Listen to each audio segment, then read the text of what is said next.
شروع اللہ تبارک و تعالی کے نام سے جو بڑا مہربان نہایت رحم کرنے والا ہے۔ ناظرین محترم، مدینہ منورہ کے ایک بہت بڑے بزرگ بتاتے ہیں کہ اگر جلدی امیر ہونا چاہتے ہو تو نماز ظہر کے بعد یہ ایک سورت پڑھنا شروع کر دو، انشاءاللہ دنوں میں امیر ہو جاؤ گے۔ تمام تعریفیں اس اللہ تبارک و تعالی کے لیے ہیں، وہی نیک لوگوں کا ولی ہے۔ میں گواہی دیتا ہوں کہ اللہ کے سوا کوئی معبود برحق نہیں ہے، وہ یکتا ہے، اس کا کوئی شریک نہیں، اور میں یہ بھی گواہی دیتا ہوں کہ ہمارے نبی محمد الرسول اللہ صلی اللہ علیہ وسلم اللہ کے بندے اور اس کے رسول ہیں۔ یا اللہ ان پر، ان کی آل پر اور تمام صحابہ کرام پر رحمت، سلامتی اور برکت نازل فرما۔ محترم ناظرین، انسان جو خواب دیکھتا ہے ضروری نہیں کہ وہ خواب ہمیشہ اچھے ہی ہوں، بلکہ یہ خواب اکثر اوقات انتہائی عجیب و غریب ہوتے ہیں، اور بعض اوقات تو ایسے ہوتے ہیں کہ انسان ان کو بیان کرنے میں بھی شرم محسوس کرتا ہے۔ یاد رکھیے کہ خواب اچھا ہو یا برا ہو، خواب تو خواب ہوتا ہے اور اس کی کوئی نہ کوئی تعبیر بھی ضرور ہوتی ہے۔ بعض اوقات اچھے خوابوں کی تعبیر اچھی نہیں ہوتی، جبکہ برے خوابوں کی تعبیر اچھی ہو جاتی ہے۔ اسی لیے خواب کو برا نہیں سمجھنا چاہیے، بلکہ اہل علم سے اس کی تعبیر پوچھ لینی چاہیے۔ آج کی ویڈیو میں ہم آپ کو کچھ خوابوں کی تعبیر بتانے جا رہے ہیں، اور آپ کو یہ بھی بتائیں گے کہ جب دولت قریب آتی ہے تو کون سی 5 چیزیں ہیں جو انسان کو خواب میں دکھائی دیتی ہیں۔ مطلب یہ ہے کہ اگر آپ کو ان 5 چیزوں میں سے کوئی چیز خواب میں دکھائی دے تو سمجھ لیں کہ دولت آپ کے بہت قریب آ چکی ہے۔ اللہ پاک نے اس کائنات کو بے شمار مخلوقات سے آباد فرمایا، پھر اللہ نے انسان کو اشرف المخلوقات اور زمین میں اپنی خلافت کا حقدار ٹھہرایا۔ انسان کو اللہ پاک نے بہت سی وہ نعمتیں عطا فرمائی ہیں جو کسی دوسری مخلوق کو میسر نہیں ہیں، اور انہی میں سے ایک نعمت خواب کی نعمت ہے۔ خواب مومن کے لیے بشارت ہے، جیسا کہ حدیث پاک سے معلوم ہوتا ہے۔ رسول اللہ صلی اللہ علیہ وسلم ارشاد فرماتے ہیں کہ نبوت ختم ہو گئی، اب میرے بعد نبوت نہ ہوگی، ہاں بشارتیں ہوں گی۔ عرض کی گئی کہ وہ بشارتیں کیا ہیں، تو ارشاد فرمایا کہ اچھا خواب آدمی خود دیکھے یا اس کے لیے دیکھا جائے۔ ناظرین، کبھی خواب مستقبل میں پیش آنے والے کسی واقعے کی خبر دیتا ہے، جیسا کہ سورۃ یوسف میں اللہ پاک نے ارشاد فرمایا کہ یاد کرو جب یوسف نے اپنے باپ سے کہا کہ اے میرے باپ، میں نے 11 تارے اور سورج اور چاند دیکھے، انہیں اپنے لیے سجدہ کرتے دیکھا۔ بہت سے خواب ہمارے خیالات، خدشات، حالات، رجحانات کی وجہ سے بھی ہمیں دکھائی دیتے ہیں، اور ان میں سے بہت سو کی کوئی تعبیر نہیں ہوتی۔ یاد رکھیے کہ انبیاء کا خواب اللہ کی جانب سے وحی ہوا کرتا ہے، اور اس میں شک کی گنجائش نہیں، بلکہ اس سے حاصل ہونے والا علم یقینی علم ہے، اور وحی کی ایک قسم خواب بھی ہے۔ ام المومنین حضرت عائشہ رضی اللہ تعالی عنہا نے فرمایا کہ رسول علیہ الصلاۃ والسلام پر وحی کی ابتدا اچھے خوابوں سے ہوئی۔ عام انسان کے خواب سے حاصل ہونے والا علم یقینی نہیں ہوتا، اور خواب کی 3 صورتیں ہو سکتی ہیں۔ انسانی خیالات، یعنی انسان دن بھر میں جو سوچتا ہے وہی رات کو خواب میں دیکھتا ہے۔ دوسری شیطانی توہمات کے شیطان اس کے ذہن میں طرح طرح کے وسوسے ڈالتا ہے، جنہیں پھر وہ خواب کی شکل میں دیکھتا ہے۔ خواب کی یہ دونوں قسمیں حقیقت میں خواب نہیں بلکہ محض توہمات ہیں، اللہ تعالیٰ کی طرف سے الہامات۔ جو حقیقی خواب ہیں یہ تیسرا درجہ ہے اور نبوت کا 46واں حصہ ہے۔ چونکہ ان تینوں کے درمیان فرق کرنے کی کوئی یقینی صورت موجود نہیں ہے، اس لیے شریعت میں خواب حجت اور دلیل نہیں ہے، لہٰذا خواب کی بنیاد پر کوئی فیصلہ کرنا بھی ضروری نہیں ہے۔ البتہ صرف انبیاء علیہم الصلاۃ والسلام کا خواب ہی وحی کے حکم میں ہوتا ہے، اور مومن کے اچھے خواب مبشرات یعنی خوشخبری میں سے ہیں۔ بھائیوں اور بہنوں، آپ کو یہ بھی بتاتے ہیں کہ کون سی 5 چیزیں خواب میں دیکھنا دولت قریب آنے کی نشانی ہے، لیکن یہ بتانے سے پہلے آپ کو یہ بتاتے ہیں کہ یہ خواب ہوتا کیا ہے۔ یاد رہے کہ زمانہ قدیم سے لے کر آج تک خوابوں کو مختلف عوامل کی وجہ قرار دیا گیا۔ کبھی اسے جسمانی اور ذہنی کیفیات سے جوڑا گیا، تو کبھی شعور و لاشعور کی جنگ قرار دیا گیا۔ اسی طرح مختلف خوابوں کی مختلف تشریحات پیش کی گئیں۔ انسان اکثر اوقات نیند کی حالت میں بہت سی ایسی چیزیں دیکھتا ہے جو بیداری اور جاگنے کی حالت میں نہیں دیکھ سکتا، اور عرف عام میں اسے خواب کے لفظ سے تعبیر کیا جاتا ہے۔ تو خلاصہ یہ ہے کہ خواب میں قسم سے نکل کر اور عالم سفلی میں سیر کرتی ہے، اور وہ دیکھتی ہے جو جاگنے میں نہیں دیکھ سکتی، اور اسے حشر روحانی کہنا چاہیے۔ یاد رہے کہ حصے جسمانی صرف حاضر پر حاوی ہو سکتی ہے، اور حصے روحانی حاضر و غائب دونوں کا ادراک و احساس کرتی ہے۔ اسی لیے خواب میں ایسے احوال اور کیفیات مشاہدے میں آتی ہیں جن سے خود خواب دیکھنے والوں کو بھی بڑی حیرت ہوتی ہے۔ کبھی مسرت انگیز، کبھی خوفناک تصویریں ذہن میں ابھرتی ہیں، اور بیداری کے ساتھ ہی یہ تمام کہانی یک لخت مٹ جاتی ہے۔ یاد رکھیے کہ قرآن مجید کے متعدد مقامات میں مختلف نوعیتوں سے خواب کا تذکرہ کیا گیا ہے، اور احادیث میں رسول اکرم صلی اللہ علیہ وسلم نے اس کی تفصیل بیان فرمائی ہے، جس سے معلوم ہوتا ہے کہ خواب کا وجود حق ہے۔ حضرت ابو سعید خدری رضی اللہ تعالی عنہ رسول علیہ الصلاۃ والسلام کا یہ ارشاد نقل کرتے ہیں کہ آپ صلی اللہ علیہ وسلم نے ارشاد فرمایا کہ رات کے آخری حصے کا خواب زیادہ سچا ہوتا ہے، کیونکہ پچھلا پہر عام طور پر دل و دماغ کے سکون کا وقت ہوتا ہے۔ اس وقت نہ صرف یہ کہ خاطر جمع ہی حاصل رہتی ہے، ملائکہ سعادت اور قبولیت دعا کا بھی وقت ہے، اس لیے اس وقت کا دیکھا ہوا خواب زیادہ سچا ہوتا ہے۔ تاہم کسی خواب کے بارے میں یقین کے ساتھ نہیں کہا جا سکتا کہ یہ خواب سچا ہے اور اس کا وقوع یقینی ہے، اس لیے کہ اچھا خواب اللہ کی طرف سے محض ایک رہنمائی ہوتی ہے۔ خواب اللہ کی طرف سے انسان کے لیے کوئی اشارہ ہوتے ہیں، تو ایسے میں چاہیے کہ خواب کی تعبیر ہمیشہ کسی سمجھ اور علم رکھنے والے شخص سے پوچھی جائے۔ ہر کسی کے سامنے بیان کرنے سے اجتناب کرنا چاہیے۔ کئی لوگ اس بارے میں تذبذب کا شکار ہوتے ہیں کہ خواب بیان کریں یا نہ کریں، تو یاد رہے کہ اچھا خواب بیان کرنا اور سننا دونوں سنت سے ثابت ہیں۔ چنانچہ ہمارے پیارے آقا صلی اللہ علیہ وسلم صبح کے وقت صحابہ کرام سے پوچھتے کہ اگر تم میں سے کسی نے رات کو کوئی خواب دیکھا ہے تو بیان کرے۔ صحابہ کرام میں سے کوئی اپنا خواب بیان کرتا تو آپ صلی اللہ علیہ وسلم اس کی تعبیر ارشاد فرماتے۔ اور یہ بھی یاد رکھیے کہ خواب ہر کسی کے سامنے بیان نہیں کرنا چاہیے۔ بعض اوقات غلط شخص کو اپنا خواب بیان کرنے سے نقصان بھی ہو سکتا ہے۔ چنانچہ تفسیر صراط الجنان میں سے ہے کہ انسان جب کوئی اچھا خواب دیکھے تو اس کے بارے میں صرف اس شخص کو خبر دے کہ جو اس سے محبت رکھتا ہو یا عقل مند ہو اور اس سے حسد نہ کرتا ہو۔ اگر برا خواب دیکھے تو اسے کسی سے بیان نہ کرے۔ صحیح بخاری اور صحیح مسلم میں ہے کہ نبی کریم صلی اللہ علیہ وسلم نے ارشاد فرمایا کہ اچھا خواب اللہ پاک کی طرف سے ہوتا ہے۔ جب تم میں سے کوئی پسندیدہ خواب دیکھے تو اس کا ذکر صرف اسی سے کرے جو اس سے محبت رکھتا ہو، اور اگر کوئی ایسا خواب دیکھے کہ جو اسے ناپسند ہو تو اس کے شر سے اور شیطان کے شر سے اسے پناہ مانگنی چاہیے، اور اپنی بائیں طرف 3 مرتبہ تھتکار دے اور اس خواب کو کسی سے بیان نہ کرے تو انشاءاللہ وہ خواب کوئی نقصان نہ دے گا۔ اسی طرح کی ایک حدیث پاک کی شرح میں مفتی احمد یار خان رحمۃ اللہ علیہ تحریر فرماتے ہیں، یعنی اچھا خواب ضرور بیان کرے تاکہ اس کا ظہور ہو جائے، مگر بیان کرے ایسے عالم معتبر سے جو اس کا دوست اور خیر خواہ ہو، تاکہ وہ تعبیر خراب نہ دے، اچھی تعبیر دے خواب کی، تو پہلی تعبیر ہی پر خواب کا ظہور ہوتا ہے۔ نیز فرماتے ہیں کہ اچھی خواب اللہ کی نعمت ہے، اس کا چرچا کرو۔ قرآن مجید میں ارشاد ہے وَأَمَّا بِنِعْمَةِ رَبِّكَ فَحَدِّثْ، یعنی اپنے رب کی نعمت کا خوب چرچا کرو۔ اللہ والو، ہم آپ کو چند چیزوں کی تعبیر بھی بتائیں گے، لیکن پہلے آپ کو ان 5 چیزوں کے بارے میں بتاتے ہیں جو دولت کے قریب آنے کی نشانی ہے۔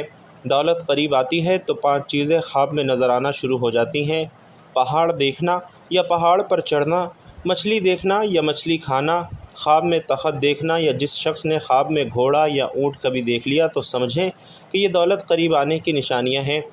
آپ نے یہ 5 چیزیں ملاحظہ کیں جو خواب میں دیکھنے کا مطلب ہے کہ دولت قریب آ چکی ہے۔ میری بات کو چند مزید تعبیرات کے بارے میں بتاتے ہیں جو کہ نہایت دلچسپ ہیں۔ خواب میں پیسہ دیکھنا کیسا ہے؟ حضرت ابن سہرین رحمۃ اللہ علیہ فرماتے ہیں کہ خواب میں پیسہ جنگ اور خوشامد ہے۔ اگر دیکھیں کہ کسی کے پاس پیسہ ہے تو وہ کسی سے جھگڑا کرے گا، اور اگر دیکھیں کہ اس کے پاس بہت سے پیسے ہیں تو یہ دلیل ہے کہ وہ سخت غم میں مبتلا ہے۔ اسی طرح حضرت ابن سیرین رحمۃ اللہ علیہ فرماتے ہیں کہ اگر دیکھیں کہ اس نے حج کیا تو حق تعالیٰ اس کے نصیب میں حج کرے گا۔ اگر بیمار یہ خواب دیکھے تو انشاءاللہ شفا پائے گا۔ اگر قرض دار دیکھے تو قرض سے فارغ ہوگا۔ اگر مسافر دیکھے تو وطن کو سلامتی سے واپس آئے۔ خواب میں قرآن مجید کو دیکھنا کیا ہے؟ حضرت ابن سہرین رحمۃ اللہ علیہ نے فرمایا کہ خواب میں مصحف کی تعویل علم اور حکمت ہے۔ اگر دیکھیں کہ اس نے مصحف خریدا ہے تو یہ دلیل ہے کہ طالب علم اور دانش مند ہوگا۔ اگر دیکھیں کہ مصحف کو معاذ اللہ آگ میں جلایا ہے تو یہ فعل اس کے دین کے فساد پر دلیل ہے۔ حضرت ابراہیم کرمانی رحمۃ اللہ علیہ فرماتے ہیں کہ اگر دیکھیں کہ اس نے مصحف کھول کر سر اور آنکھوں پر رکھا ہے تو یہ دلیل ہے کہ سب کام اندازے کے ساتھ کرے گا اور شہر کا والی ہوگا۔ اسی طرح خواب میں ہدہد دیکھنا، ہدہد جو کہ ایک مشہور پرندہ ہے جس کے سر پر تاج ہوتا ہے، حضرت ابن سیرین رحمۃ اللہ علیہ فرماتے ہیں کہ خواب میں ہدہد عقل مند اور دانا مرد ہے کہ لوگوں کو پوشیدہ باتوں کی خبر دیتا ہے۔ اگر دیکھیں کہ اس نے ہدہد پکڑا ہے یا اس کو کسی نے دیا ہے تو یہ دلیل ہے کہ مذکورہ صفت کے آدمی سے اس کی صحبت ہوگی اور اسے دانائی حاصل ہوگی۔ اسی طرح خواب میں چنبیلی کا پھول دیکھنا، حضرت ابن سیرین رحمۃ اللہ علیہ فرماتے ہیں کہ اگر کوئی دیکھے کہ کسی دوست نے اس کو گلدستہ چنبیلی کا دیا تو یہ دلیل ہے کہ درمیان ان کے کوئی گفتگو پیش آ جائے اور وہ ایک دوسرے سے جدا ہو جائے۔ اگر کوئی عورت یہ دیکھے کہ اس نے چنبیلی کے پھول کسی درخت پر سے چنے اور اپنے شوہر کو دیے تو یہ دلیل ہے کہ شوہر اس کو طلاق دے دے، اور اگر کوئی دیکھے کہ چنبیلی کے پھول اس نے اپنے غلام کو دیے تو یہ دلیل ہے کہ اس کا غلام شاید بھاگ جائے۔ اسی طرح خواب میں چاول دیکھنا کیا ہے؟ حضرت ابن سیرین رحمۃ اللہ علیہ فرماتے ہیں کہ خواب میں چاول دیکھنا مال ہے۔ حضرت ابراہیم کرمانی رحمۃ اللہ علیہ فرماتے ہیں کہ اگر کوئی شخص خواب میں دیکھے کہ پکے ہوئے چاول کھاتا ہے تو یہ دلیل ہے کہ انشاءاللہ اس کی مراد پوری ہوگی اور خیر انہی کو پہنچے گی۔ اسی طرح خواب میں دودھ دیکھنا، حضرت دانیال علیہ السلام نے فرمایا کہ میں نے تازہ دودھ اور خوب شیریں ذاتی مال پر دلیل ہے، اور اگر ترش ہے تو اس کی تعویل اول کے خلاف ہے، اور اگر دیکھیں کہ تازہ دودھ پیا ہے تو یہ دلیل ہے کہ اسی قدر حلال مال پائے گا۔ اسی طرح خواب میں شراب پینا، حضرت ابن سیرین رحمۃ اللہ علیہ فرماتے ہیں کہ شراب کی تعبیر مال حرام ہے۔ اگر کوئی خواب میں دیکھے کہ شراب پی کر مست ہوا ہے تو یہ دلیل ہے کہ مستی کے مطابق عزت اور رتبہ پائے گا۔ اگر دیکھیں کہ بغیر شراب پیے مست ہوا ہے تو یہ دلیل ہے کہ اس کو بڑا خوف اور دہشت پہنچے گا۔ اسی طرح ناظرین، ہر انسان خواہ وہ مرد ہو یا عورت ہو، بلا تخصیص نسل، ملت اور مذہب، اسے کبھی کبھار مسائل و مشکلات کا سامنا کرنا پڑ جاتا ہے، اور پھر ان کے حل کے لیے وہ اپنے معاون و مددگار اور سہاروں کو تلاش کرتا ہے۔ یہ ایک فطری امر ہے کہ ضرورت کے وقت دوسروں کی طرف نظر اٹھ جاتی ہے اور انسان ان سے اپنی حاجت پورا ہونے کی امید لگا لیتا ہے، مگر بسا اوقات دیکھا گیا ہے کہ اکثر لوگوں کو تجربہ بھی ہوا ہوگا کہ دیگر اور اجنبی تو کجا، اپنے انتہائی قریبی دوست حتیٰ کہ خونی رشتہ دار بھی ایسے کڑے وقت میں منہ موڑ لیتے ہیں۔ وہ کوئی مدد اور تعاون تو کیا کریں گے، الٹا تذلیل سے بھی باز نہیں آتے۔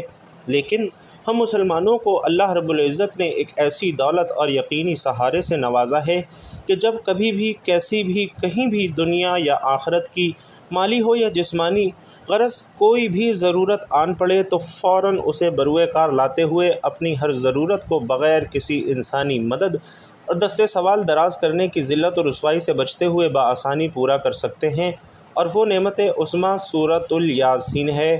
5 رکوع والی اس مبارک سورت کے پڑھنے میں زیادہ سے زیادہ 10 منٹ لگتے ہیں، اور حفاظ کرام کا تو اتنا بھی وقت نہیں لگتا۔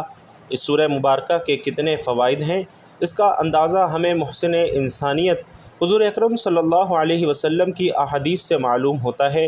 حضرت عطا بن ابی رباح رضی اللہ تعالیٰ عنہ کہتے ہیں کہ مجھے حضور اکرم صلی اللہ علیہ وسلم کا یہ ارشاد مبارک پہنچا کہ جو شخص سورۃ الیاسین کو شروع دن میں پڑھے اس کی تمام حوائج پوری ہو جائیں گی۔ جو شخص سورۃ الیاسین پڑھتا ہے اللہ تعالیٰ اس کے لیے 10 قرآن کریم کی تلاوت کا ثواب لکھ دیتا ہے۔ ایک روایت میں آتا ہے کہ حق تعالی شانہ نے سورۃ الطٰہٰ اور سورۃ الیاسین آسمان و زمین کے پیدا کرنے سے 1000 برس پہلے پڑھا۔ جب فرشتوں نے سنا تو کہنے لگے کہ خوشحالی ہے اس امت کے لیے جن پر یہ قرآن اتارا جائے گا، اور خوشحالی ہے ان دلوں کے لیے جو اس قرآن کو اٹھائیں گے یعنی یاد کریں گے، اور خوشحالی ہے ان زبانوں کے لیے جو اس کی تلاوت کریں گے۔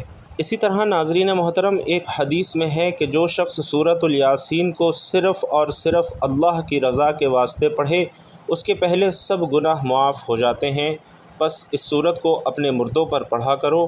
اور ایک روایت میں ہے کہ سورۃ الیاسین کا نام آسمانی کتاب تورات میں منعمہ ہے کہ اسے پڑھنے والے کے لیے دنیا اور آخرت کی بھلائیوں پر مشتمل ہے، اور یہ سورت دنیا اور آخرت کی مصیبتوں کو دور کرتی ہے اور آخرت کے خوف کو دور کرتی ہے۔ اس سورت کا نام رافعہ خافضہ بھی ہے، یعنی مومنوں کے رتبے بلند کرنے والی اور کافروں کو پست کرنے والی۔ ایک روایت میں آتا ہے کہ حضور اقدس صلی اللہ علیہ وسلم نے ارشاد فرمایا، میرا دل چاہتا ہے کہ سورۃ الیاسین میرے ہر امتی کے دل میں ہو۔ اور ایک روایت میں ہے کہ جس نے سورۃ الیاسین کو ہر رات میں پڑھا پھر مر گیا تو شہید مرا۔ اسی طرح ایک اور روایت میں ہے کہ جو شخص سورۃ الیاسین کو پڑھتا ہے اس کی مغفرت کی جاتی ہے، اور جو بھوک کی حالت میں پڑھتا ہے وہ سیر ہو جاتا ہے، اور جو راستہ گم ہو جانے کی وجہ سے پڑھتا ہے وہ راستہ پا لیتا ہے، اور جو شخص جانور کے گم ہو جانے کی وجہ سے پڑھتا ہے وہ اپنا جانور پا لیتا ہے، اور جو ایسی حالت میں پڑھے کہ کھانا کم ہو جانے کا خوف ہو تو وہ کھانا کافی ہو جاتا ہے، جو ایسے شخص کے پاس پڑھے جو نزا کی حالت میں ہو تو اس پر نزا میں آسانی ہو جاتی ہے، حالت ولادت والی عورت پر پڑھنے سے اس کی ولادت میں سہولت کر دی جاتی ہے۔ اسی طرح جب کسی بادشاہ یا دشمن کا خوف ہو اور اس کے لیے یہ سورۃ الیاسین پڑھی جائے تو وہ خوف جاتا رہتا ہے۔ تو محترم ناظرین، اگر آپ میں سے کوئی یہ چاہتا ہے کہ وہ دن دگنی رات چگنی ترقی کرے تو نماز ظہر کے بعد ایک سورت کی تلاوت کرے، انشاءاللہ آپ کے رزق میں برکت ہوگی اور بہت جلد آپ رزق کی دولت سے مالا مال ہو جائیں گے۔ تو آپ نے کون سی سورت پڑھنی ہے یہ اب آپ کو بتانے لگا ہوں۔ وظیفہ شروع کرنے سے پہلے آپ نے ہمیشہ درود پاک پڑھنا ہے۔ درود پاک آپ کوئی سبھی پڑھ سکتے ہیں، چاہے تو آسان اور مختصر سا درود صلی اللہ علیہ وآلہ وسلم پڑھ لیں یا صلی اللہ علی محمد پڑھ لیں، یا پھر نماز والا درود یعنی درود ابراہیمی پڑھ لیں، چونکہ درود ابراہیمی کی فضیلت تمام درودوں میں سب سے زیادہ ہے، اور روایات میں آتا ہے کہ پیارے آقا صلی اللہ علیہ وسلم بھی تمام درودوں میں درود ابراہیمی کو ہی سب سے زیادہ پسند فرماتے تھے، لہٰذا کوشش کریں کہ درود ابراہیمی ہی پڑھیں۔ خیر و برکت اور ثواب کی نیت سے ایک مرتبہ درود ابراہیمی میرے ساتھ مل کر بھی پڑھ لیجئے۔ اللہم صلی علی محمد وعلی آل محمد کما صلیت علی ابراہیم وعلی آل ابراہیم انک حمید مجید۔ اللہم بارک علی محمد وعلی آل محمد کما بارکت علی ابراہیم وعلی آل ابراہیم انک حمید مجید۔ ناظرین محترم، درود پاک پڑھنے کے بعد آپ نے ایک مرتبہ سورۃ الیاسین کی تلاوت کرنی ہے، اور سورۃ الیاسین کی تلاوت کرنے کے بعد آپ نے استغفر اللہ کی ایک تسبیح پڑھنی ہے، یعنی 100 مرتبہ استغفر اللہ پڑھنا ہے۔ یہ تسبیح پڑھنے کے بعد آپ نے دوبارہ سے درود پاک پڑھنا ہے، وہی درود پاک جو کہ آپ نے اپنے عمل کے شروع میں پڑھا تھا۔ تو محترم ناظرین، یہ عمل کرنے سے آپ کے رزق میں بہت زیادہ برکت ہوگی، کیونکہ سورۃ الیاسین کی فضیلت کے بارے میں تو سبھی لوگ جانتے ہیں۔